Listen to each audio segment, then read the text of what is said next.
Hello, everyone. Good morning, good afternoon, good evening, depending on where you're tuning in from. I'm Amy Johnson, and I'm here with my friend and co-facilitator of the Discover Your Core Values workshops, Sheila Arthur. And we are here every month on the 11th of the month at 11 a.m. Pacific time for our series called Living Our Values. And we created this space to be able to talk about what it means to live in alignment with our values. So we wanted to have a space that was non-judgmental, it was open, it could engage in a conversation and have meaningful dialogue about what matters most to us, which is how our values are expressed. So I like to start these off by defining what core values are, because a lot of times those words are used very generally in conversation. Know your values, make sure you have shared values with that person, share the values with your company, all of those kinds of things. But if we don't take the time to really identify what our core values are, that makes all of that very difficult.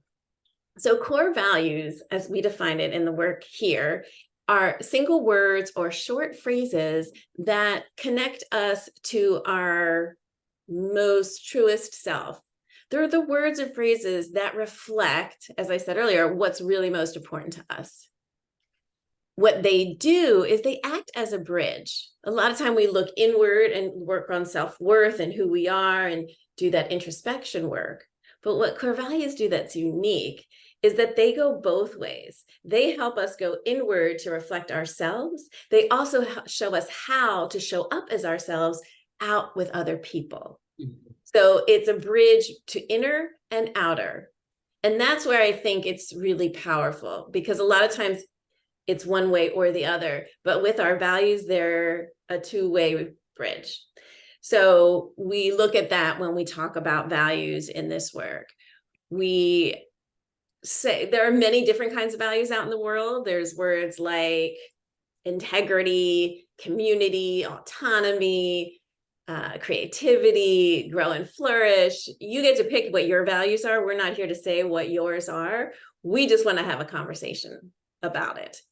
And today's conversation, well, I'll check in a little bit and I'll just say, is really about recognizing that we're in September, the 9th month of the year. That means we've had 9 months already of this year. Many people started off with either intentions or words of the year to put forth out there, and it's a good time to check in. There's a lot of transition in September, summer into fall. Kids go back to school in August now, but it still feels like it would be September. And there's the Jewish New Year. There's lots of things that are happening in this month that are a transition. So it's a really great time for us to recommit, reground to ourselves, our values, and what our goals are and how to finish off the next year, the rest of the year. If we don't do that, it's really easy to get swept up in the busyness of the seasons, the busyness of the external only. So we like to take a moment, pause, regroup, reground, so that we're really intentional for the next 3 to 4 months about how we want to move our lives forward and find more satisfaction, more fulfillment, more well-being overall. So that's what we're going to talk about a little bit today. Sheila, do you have anything you want to add? Yeah, I was just thinking about the change into fall. I mean, already feeling that on so many levels, and thinking about the cycles of life, the cycles of our lives, the cycles of the seasons, the cycles of how we move in and out of, okay, so now's the time to reset, to evaluate, to begin the process of evaluation that for me always then ends up toward the end of the year, because that's what my birthday is. It's the new year. It's like this time of like, okay, so now we're getting into, whatever you need to shed, whatever you need to focus on, whatever you need to strengthen and nourish as the coming year is approaching. And it's a great time to do. September has always been that year, so many years at that time, so many years in school, so many years with just shifts in that month. So it's a powerful time to do this work. Yeah, I agree. And I've led us in an annual values review at the end of the year, which is a powerful way to kind of relook at your year and how you want to come into the next year. It's such a different lens than what we typically do. So the values really help us align with our best version of ourselves, not in this way that's going to be used as to be perfect or anything like that, but more in a way that is divine and clear. So it's really about clarity. So I'd love to take a moment, say hi to each of you, and if you feel comfortable, tell us, how you came here, and if you have any specific questions or just wanted to show up. Christine, do you want to start? Hi, Coach Constance. Good morning. My name is Christine Harper, and I know Amy and Sheila through a Toastmasters club. My year has been, talk about outside noise. My year has been interesting because I declared my values of wanting to have mostly clarity and authenticity for myself. And now this young one has come along and he's really challenged me. He was born in March, challenged me in so many ways. So I'm going to shut down because he's talking. But it's interesting how you set your intentions and something else happens or comes along and it makes a change for you. And so the question is, not your turn, how to adjust. And I'm still adjusting. Right. Yeah, that's beautiful. We'll definitely talk about that for sure. Thank you, Christine. And please know that I love that little voice in the background. Yeah, It's just, oh my goodness. Don't worry about that. That's just fabulous. Those sounds are just magic to my ears. So yeah. And I will say, children do that in that most incredible way. Such a good mirror for what might be missing, what we might need to expand, what we need to contract. That's been my experience. Anne, hi, welcome.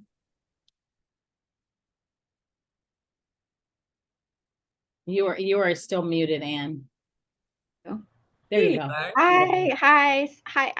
I've known Lab since college and just trying to reconnect. And I looked her up and then I saw that this was happening, so I just wanted to hear her voice.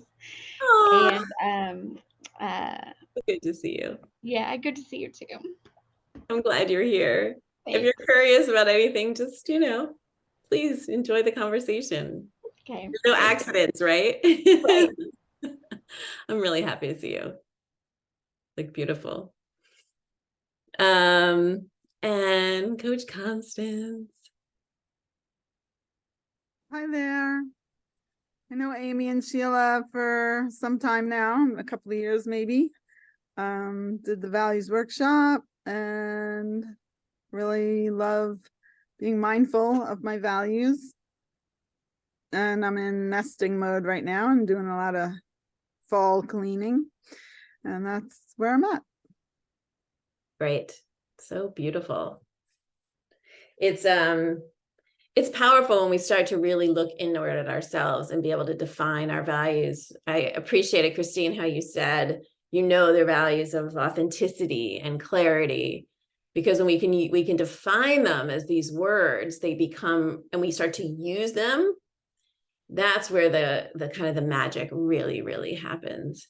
And in our work, we talk about a set of core values, having 5 to 7 core values.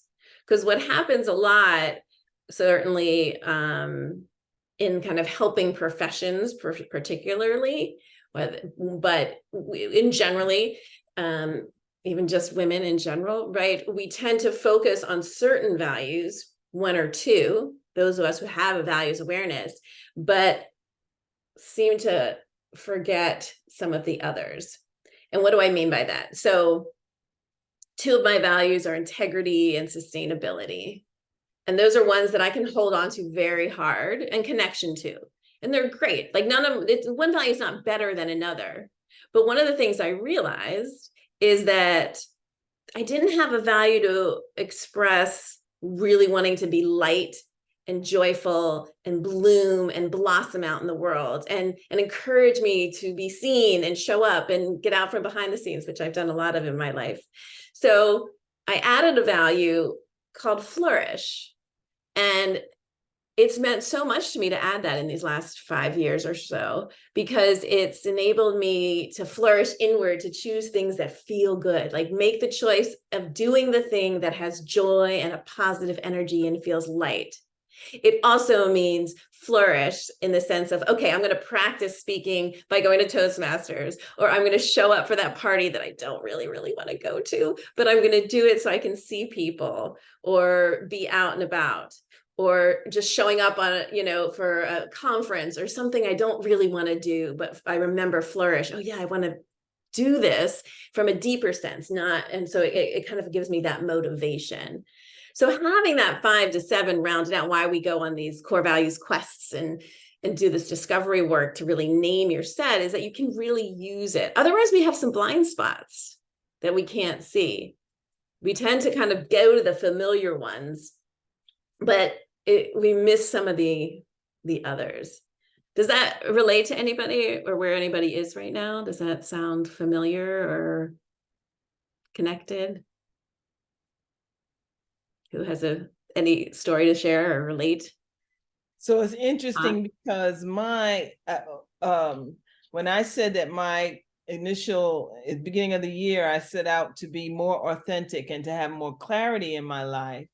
But then when the grandson came along, I said, oh, well, one of my values was always family. So now you're going to put your mouth where, put your money where your mouth is and do the things to support the family. And so it was a bit, a bit of a challenge to make that adjustment. And I like the adjustment that I made. But what I have to remember is not to let go, or not to leave my personal goals and values behind. Right. Yeah, and that's why the recommitment that we talk about for today is the recommitment to ourselves, recommitting to our values, recommitting to our goals, and that can include family. And Christine, I'd be curious too if you could consider how clarity and authenticity could be how you show up for your grandson. Like, how could those words and what that means to you be involved in your relationship with him? Does that resonate? Interesting, because one of the things I always loved reading. I loved reading for myself. And now with him, I tried to make sure that I read something silly, funny, but read something. It's just the practice of. And so that would be an authentic thing about me that I am sharing with him already. And I hope to continue.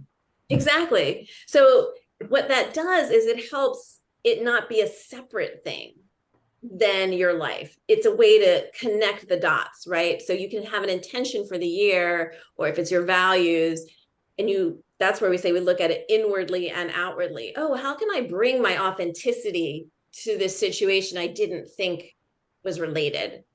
And so what we talk about with values, the values reflect how we're going to show up in a situation. So how do we show up for our family? How do we show up for our neighbors, for each other's? So it's in the how. So it's actually the authenticity, or the clarity, or the connection, or flourish. All of these words that you get to pick are how we get to show up in the world. And it gives us the path. But with respect to Christine, if she said, I'm going to be more genuine and authentic, and one of her values is family, and then that showed up with the grandbaby in a different way than she was expecting, this external force kind of hit her, and she didn't want to be hypocritical and say, no, I don't have time, I'm going to be genuine to myself, but my core value is family. And I guess it's hard to navigate the external forces without being hypocritical, without making them just words. You know what I mean? Living them. Right. Yeah, for sure. Because family is one thing, but then when you're like, babysitting for 6 or 7 hours or different things, and you're letting yourself go, and you're not taking care of yourself. Yes.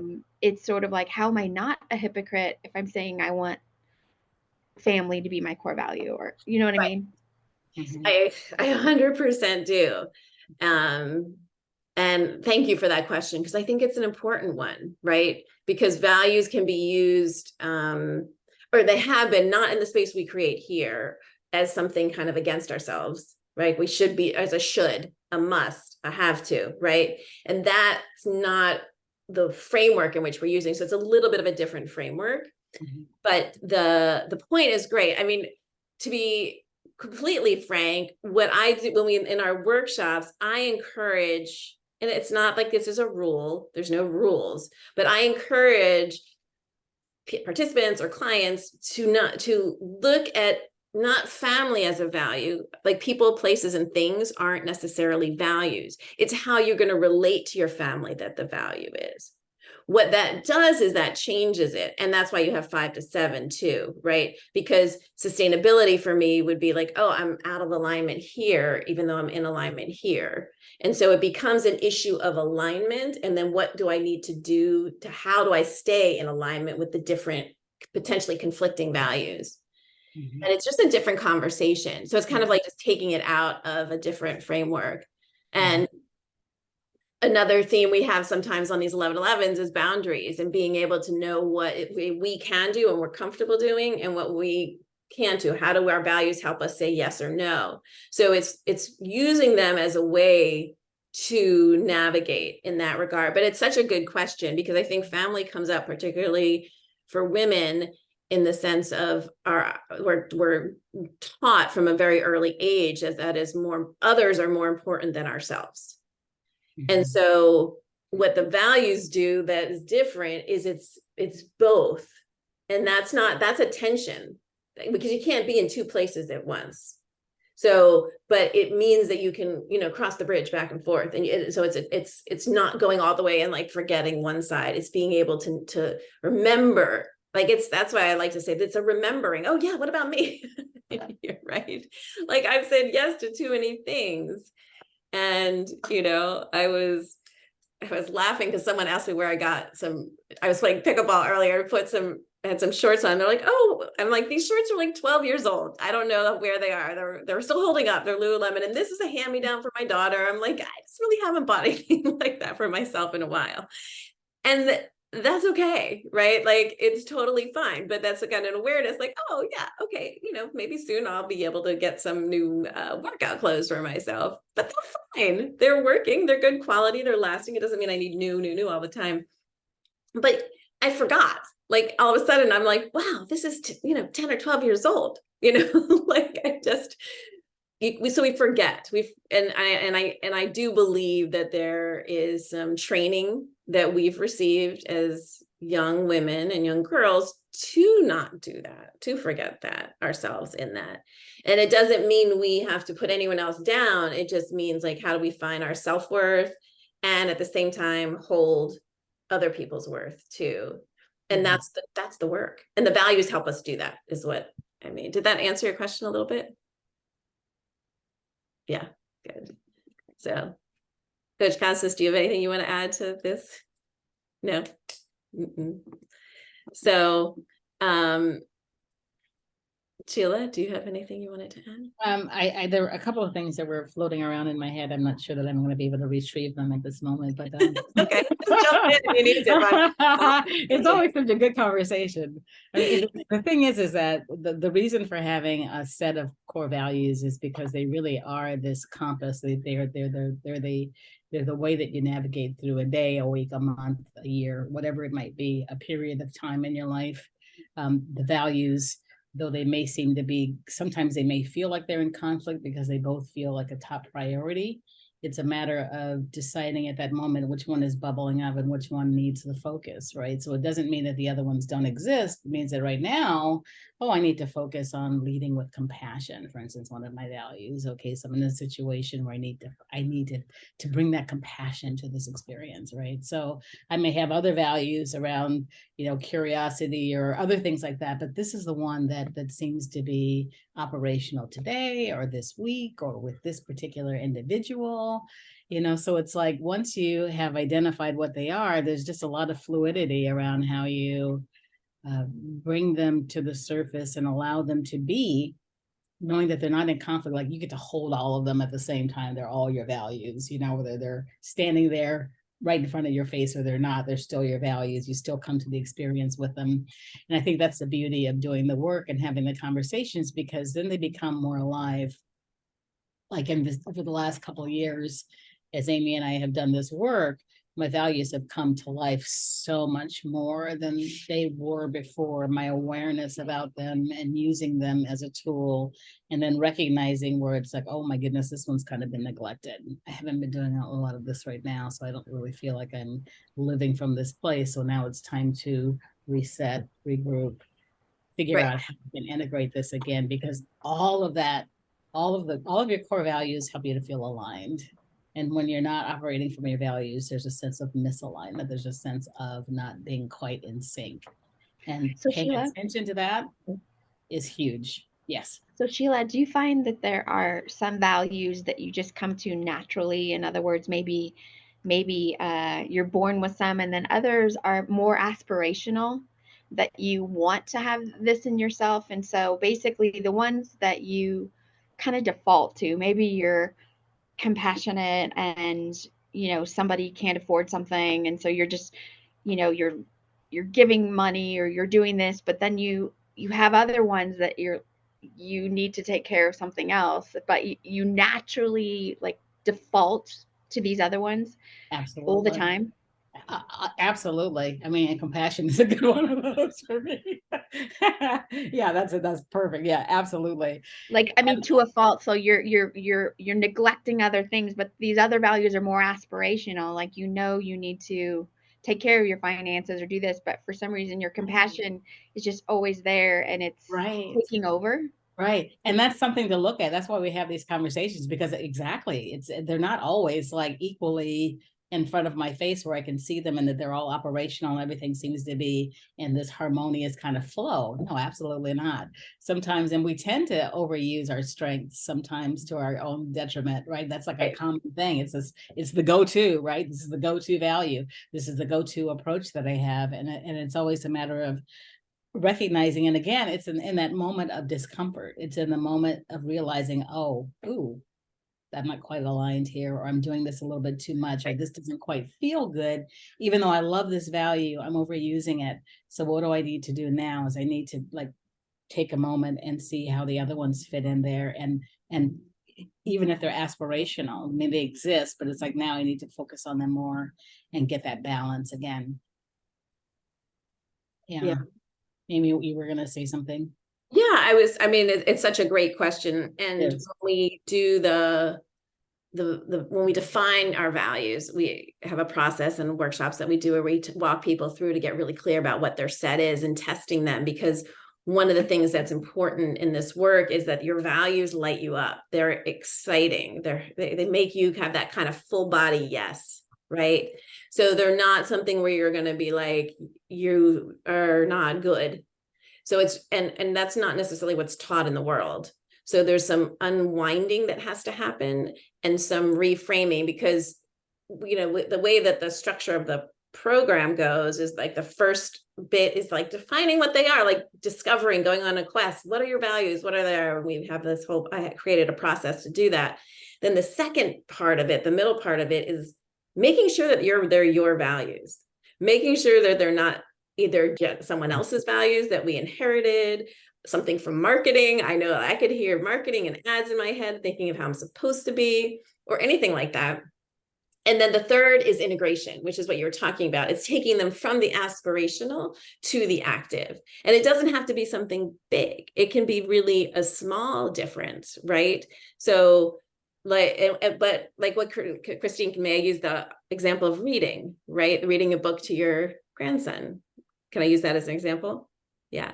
So that's something she was already doing. The difference is when you start to say, oh, I'm attaching that action to my value of authenticity, it adds another level of power, embodiment, and alignment to us, right? So then it's yes, it's still the magic of reading to my grandson, but I'm also living in alignment with authenticity, of being authentic in this relationship.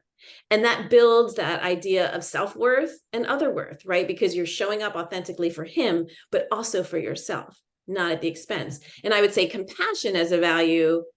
How are you being compassionate towards yourself or just to others? Because compassionate towards self, and one of your definitions could be compassionate towards myself financially, so that I'm sure that I am comfortable with it and not overgiving. So that's where I mean where there's a two-way bridge, that each of the values you choose has a way to look inward and a way to look outward. And it's sometimes we're conditioned to be more outward looking with our values and not as much, or it's usually either or, right? It's not both. And I think that's the difference, is that we would want to look at compassion towards ourselves as well as compassion towards others in that regard. And any other questions, or does that kind of help the conversation a little bit? Yeah, because I know, and this is all a new conversation for you. So I bet it's kind of like a little bit like, what's here? Yeah. And I guess the other thing I want to add to that too, because the way that we talk about values. So when we're actually defining our values, there are a lot of other values that underpin the ones that we select as our core values. So I was just thinking about the fact that courage is something that underpins all of my values, but it's not actively stated as one of my core values. It is part of everything that I do. It's a part of how I live my life. It's a part of what keeps me in a mode of growing and flourishing. It's having the courage to look at myself, having the courage to look at a situation as it is, to make different choices, to keep trying, to keep getting better, to, continue to understand more about myself and others. It takes courage to do that, to have difficult conversations. It's not a part of what my actual value is stated, but it is like, and like love is another one of those things that underpins it. So it's like the values really, as Amy said, they come alive in such a way that they provide us with this spark and the sense of, oh yes, I can live from this place because this feels very true to who I am. It doesn't mean that they'll be the same values that somebody else might present as their core values. I can understand and recognize that there's lots of other values that enter. I don't have authenticity as one of my values, but that's core to who I believe myself to be and how I want to conduct myself in the world. So there's all these other values that when you define them, you can see all of the ones that are connected to the words or phrases that you choose as your core values. And then it's like, I bring all of that. Like, we're so multidimensional as human beings, it's like we always want to like limit ourselves. Like, we're limitless, right? It's like, it's never either or, it's always both and, right? So there's always a component of there's more, right? It's not like this or that. That's the way we're taught to think. We can take in all of these values and use them to our advantage and use them to support us in living better lives and being better people by just, knowing that they're going to be ones that underpin that. And we're always going to be just looking for the ones that are going to like help us to like be the best version of ourselves that we can be at any given moment. Right. Yeah, beautifully said. I like to talk about the definition of core values too. Like core is of the heart. The root word is core. And so it's of the heart, and value means of worth. So I like to say it's heart worth, basically. So we're coming from a place of heart worth. And that I define as self-worth and other worth together, combined. That's heart worth. That's leading from that place. So it's core values are our heart worth in many ways. And to honor it and to go through it. So it's a different framework than what is mostly talked about. And which is why the program takes the time that it takes so that it's really works for you, and why we encourage working with the right set of values, but then at one point saying, okay, these are the set I'm going to work with. If I need to change them in 6 months, I do, but I'm going to work with them, because the more we work with each word, or phrase, the more alive it becomes. It just gains that strength, like you've been watering it and feeding it and nurturing it and giving it sunlight and talking to it with loving words, so it's a feedback loop, right? The more we use that value, the more that value is helpful to us out in the world. So if I'm driving to the valley, which is going to take hours to get there or something, and I don't want to go, but I know it's an important thing to do for work or to be out and about, I've gotten trained enough to be able to all right, I'm going to smile every time I'm at a light or see a red car. And I just start smiling in my car, or I'll just start laughing for no reason, except for that my value of flourish reminded me of that. And so then I just show up in a better mood. And then I'm more alive when I'm there and more of myself, rather than what I've done before, which is grip the wheel, pissed off, resentful, and get there. Can't wait till I leave. Right. And I'm not going to be showing up in anything. It doesn't mean I don't ever do that. Of course I do. But the idea is to move in the direction of remembering those parts of ourselves that we can bring to situations that are more difficult, and learn to talk to ourselves in a different way. The values provide that, a different tool. So it's a compass. It's really an internal compass that aligns us and gives us direction that is different than what's mostly talked about out in the world. So how does everyone feel about the recommitment in September? Is there any feelings about that idea? Is there something on your mind you want to recommit to or talk about, or not really? I'm curious. Any who would like to say anything or share about that? I'm happy to share what I'm going to recommit to. Christine? It's a little scary. It's a little scary because you go, oh yeah, there are only 3 months left in the year. How am I going to get all this done? But then I just breathe, pick one. And I haven't really picked one yet, but just pick one and work toward it. And even if you don't, it's funny because when you were describing the values, I was thinking, I wonder how often your values change. Because you said you do a review annually, but do people's values really change annually? Or back to this thing of me loving to read. I've been doing that since I was 10. I can remember since I was 10. So that's a long time. That has not changed. So do our values primarily stay the same? And it's just that we have to find the way to express it.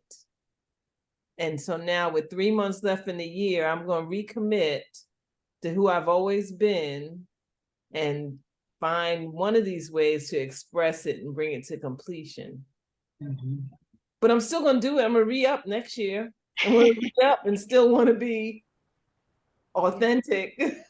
Right. Maybe in a different way.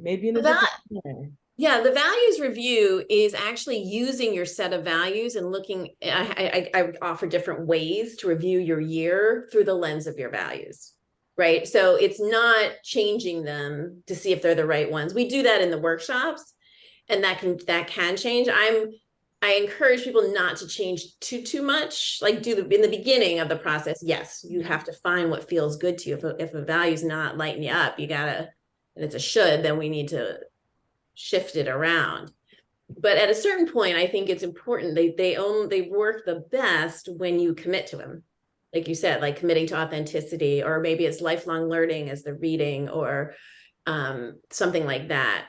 So when we commit to those values, that's a really important thing. I shared before, like one of the things I want to commit to, and I'm going to commit to 30 days instead of just for the next year. There are two things that I want to commit to. So one is I want to write for 30 days straight. That's the goal I want to set. And that aligns with my value of integrity, because I've been saying I wanted to do this for a long time. It's going to creativity for sure, because I get to express myself, and then flourish because I am wanting to communicate things. So it's in alignment with all those. And so that's the first thing to do. I have an acronym called PLAN, that when we want to have a goal that we want to meet, how do we start on that goal? That's part of the reset for the September reset. And the first one is purpose and values. You attach your goal or what you want to do to your purpose and your values. And so for me, my values and purpose are aligned in that. And so I'm going to write for every day for the next 30 days. The next thing for the L in the plan is L for little steps. I take little actions. I get, and little can be, it's not just tasks, it's how I'm going to show up. So in one sense, little can be, I'm going to write for at least 10 minutes every day. 10 minutes, because that's something I'll do. And I'll still have way more hours of writing had I not done anything at all. So just, can I do 10 minutes? And if I want to write longer, great. But the 10 minutes does it. That also means, like, can I walk around the block for 10 minutes if it's an exercise thing? Can I do yoga for 10 minutes? I want to drink more water, so I want to drink 2 liters of water a day for 30 days. That's another one, right? So like, attach them to my values. What are the little steps I can do to take action? Then the A in plan is ask for help. Show up here, call a fellow or a friend or a colleague. And just, I talked to a friend yesterday who wants to do the water thing with me. We're like, okay, we'll do it together. If I run into a problem with writing, who can I call with the writing? So asking for help. So we have P, purpose and values. L, take little steps. A, ask for help. And then N, every day is a new day. So yes, there's only 3 months, but there's a lot of days that are new to start over. Not a new opportunities every day. And so let's say I miss a day or two of the 10 minutes of writing. I finish my 30 days in 32 days. Is that really a problem? No, I've done 30 days of writing, even if it took me 32 days. But I've been known to be like, done 30 days of yoga, missed a day, and I'm like, I forget the rest. No, keep going. It's still better than not doing it at all. And so it's kind of shifting that. But because it's aligned with values, it's in a different framework. That's why it starts with the P, purpose and values. Because when you start with purpose and values, the other stuff gets into the right size. The perfectionism, the other things get put where they belong, not so forefront of everything. So plan.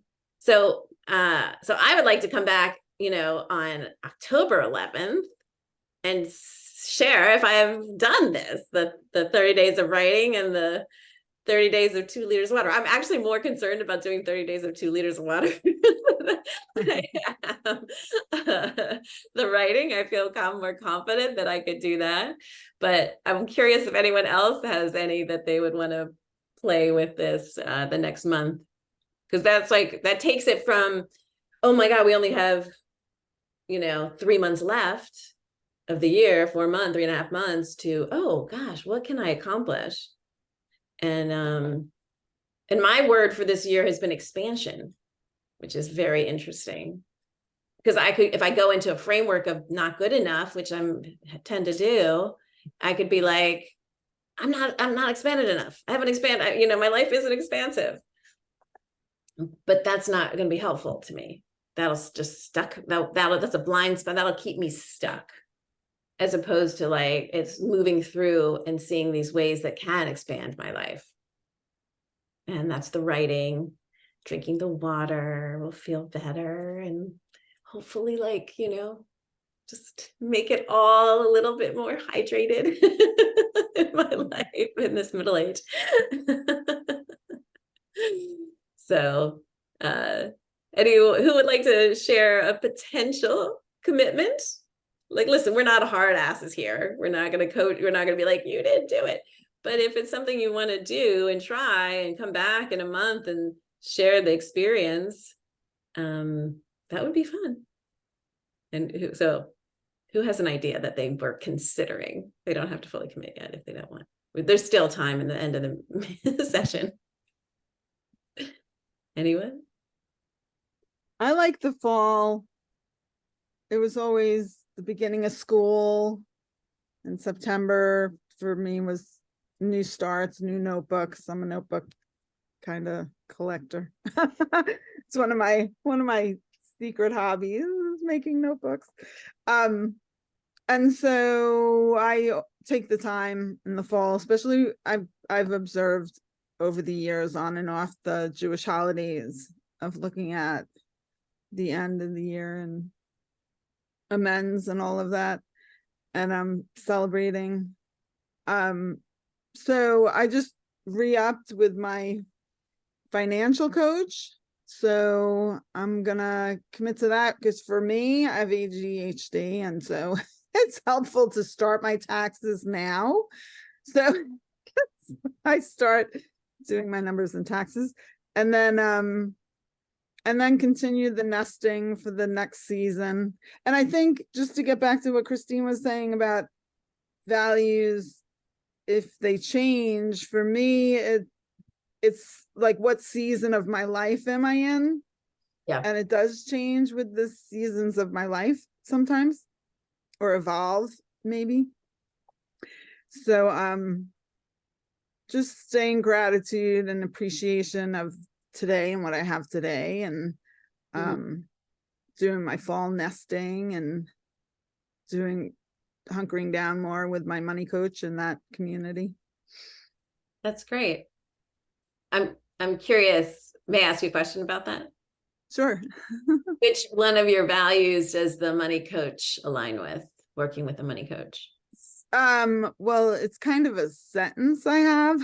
Yeah, it can be a phrase or a And word. it's from another group I'm in, self-sufficient through my own contributions.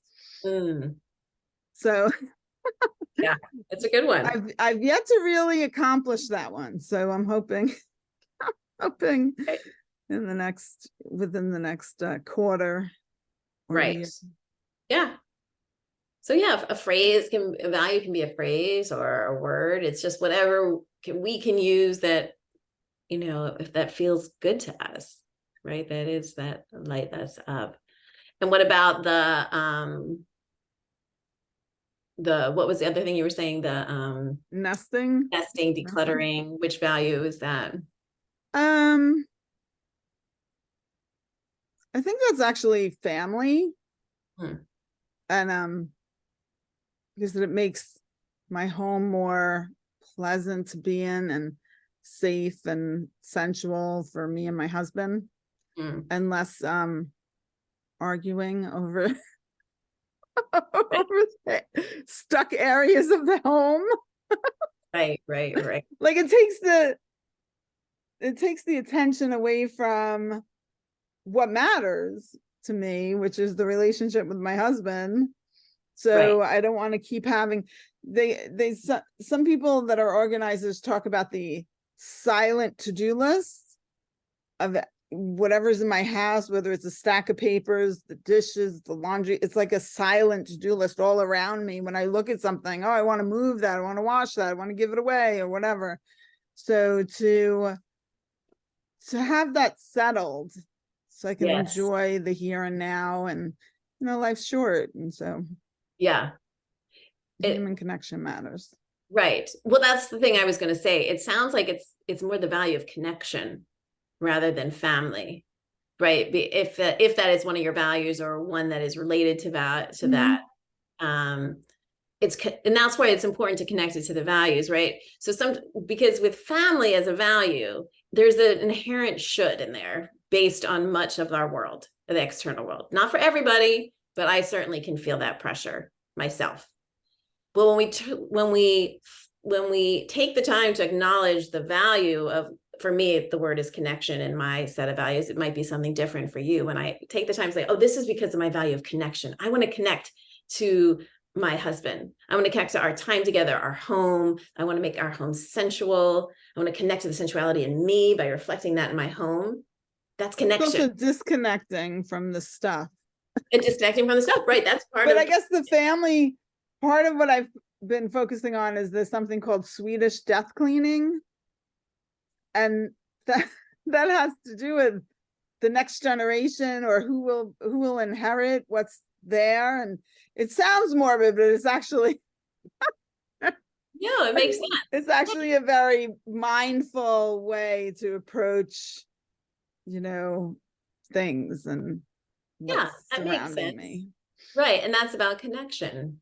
So that's why I kind of encourage the dialogue around family as a value or not, because I think it comes loaded with other things and it doesn't always motivate us. I am not motivated by the word family.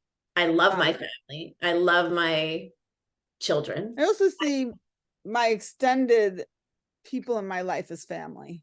Well, yeah, I have chosen family. Yeah. Chosen family. Yeah. But and that's just me because I'm an over responsible person, tended to be a people pleaser, so for my personality type, that is a straight up way to reject myself and put someone else above me, choose them over me, as someone, would say, make them more important than myself. So that's why I encourage the dialogue around it, not that it can't be your value. Of course it can be. That I'm not here to say it is or it isn't. What I'm here to say is to encourage a dialogue, encourage a self-reflection. Well, and that's helpful. This dialogue actually helped me with more clarity around it, because I'm one that avoids and drops out of family. Right. So I think I that, want to yeah. nourish it. I want to nourish what I have while I have it. Yeah, and nourish may be one of your values. It may be the word nourish. It may be the word sensual. It could be any of those things. Mention connection. So Sheila, what did you want to say? Oh yeah, I was just saying that there's always, as I was mentioning before, there's always so many other values and things underpinning whatever it is that you identify. So when you think of family, there's something more to family. There's something about it. It's either a sense of belonging or connection or this deep love. This it might even be responsibility. For some people, responsibility is a word that feels really powerful and good.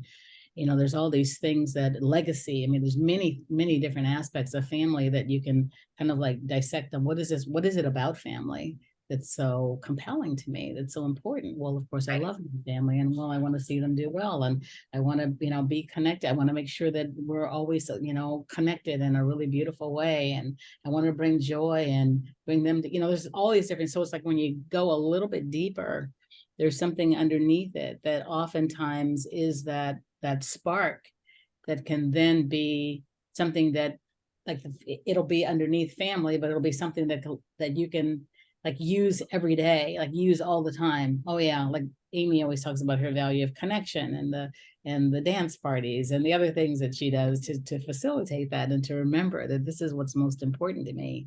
And for some people, the word family is that it's just a matter of what we invite people to do is to make sure that you really understand what that word means to you and define it in such a clear way that all of the values that are aligned with that are also brought forth. So when you speak the word family, if that turns out to be your word, then it could be, it's connection, it's growth, it's beauty, it's harmony, it's whatever it is for you, right? So they all come forward at the same time, and that's what makes them powerful. So if there's anything about it that feels like, I want to get away from this, because we're always like figuring out what's happening based upon how we feel about it, right? Right. So when you have that dissonance, that's information. It's fabulous information, right? So it's like, okay, so maybe I need to look at this differently so that when I do think about family, it has a different quality to it that Right. excites me and energizes me.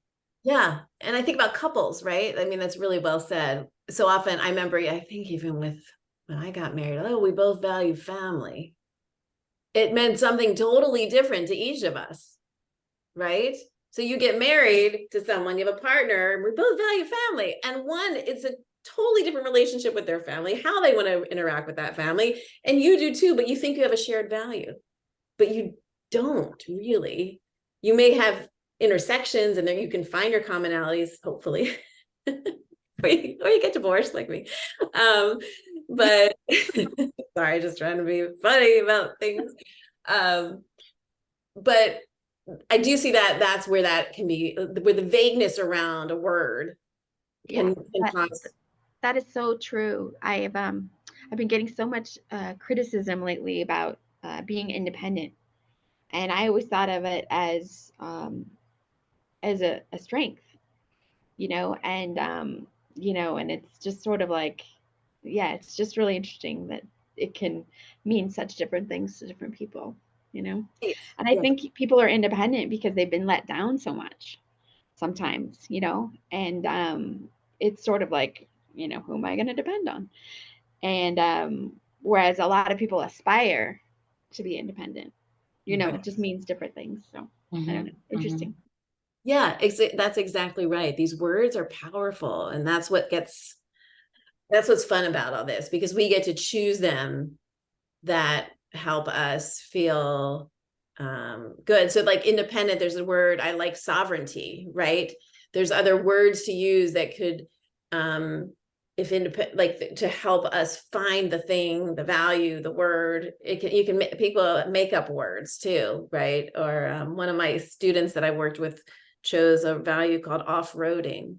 She's an artist and took a gap year, is probably not going to go to college, but she's super talented, and that makes sense for her. That's one of her values. She's going to go a different path.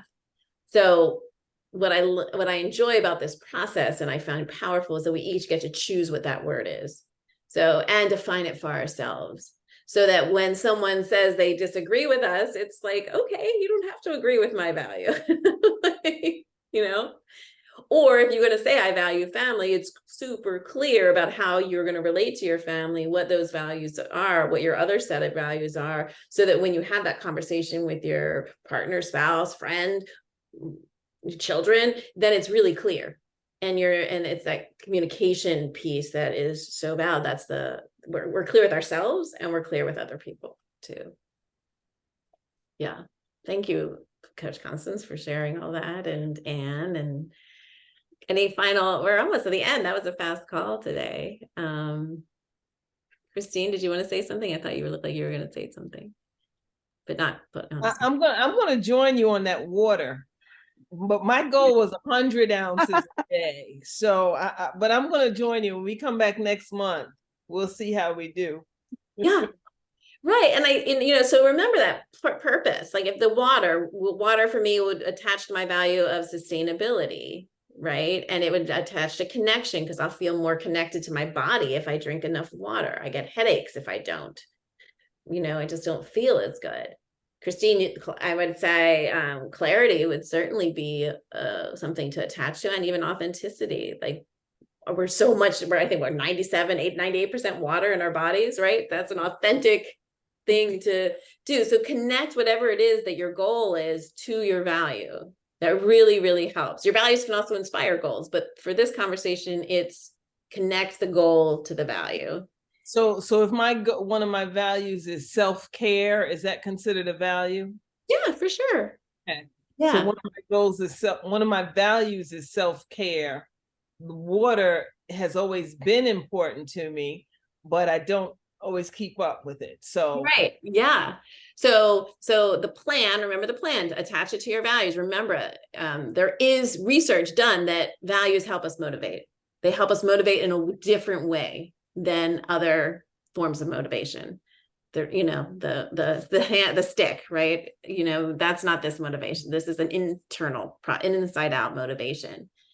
Little steps. Okay, for me, that's going to be like, make sure I have the water bottles what size water bottles I need to drink. That means I'll need to drink, a liter before noon, right? So I'm not up all night going to the bathroom. Yeah. So at least a liter before, so things like that I can put marks in there to help me succeed. Ask for help. Christine, let's text each other, right? Did you drink your water? Can we support each other? We're going to come on this call in a month and come back. And I encourage you all to come back and just say, okay, we did it. And even if you didn't do it, even if you did one day, let's do it again the next month. Like, it's just keep going and keep honoring that, the recommitment of that.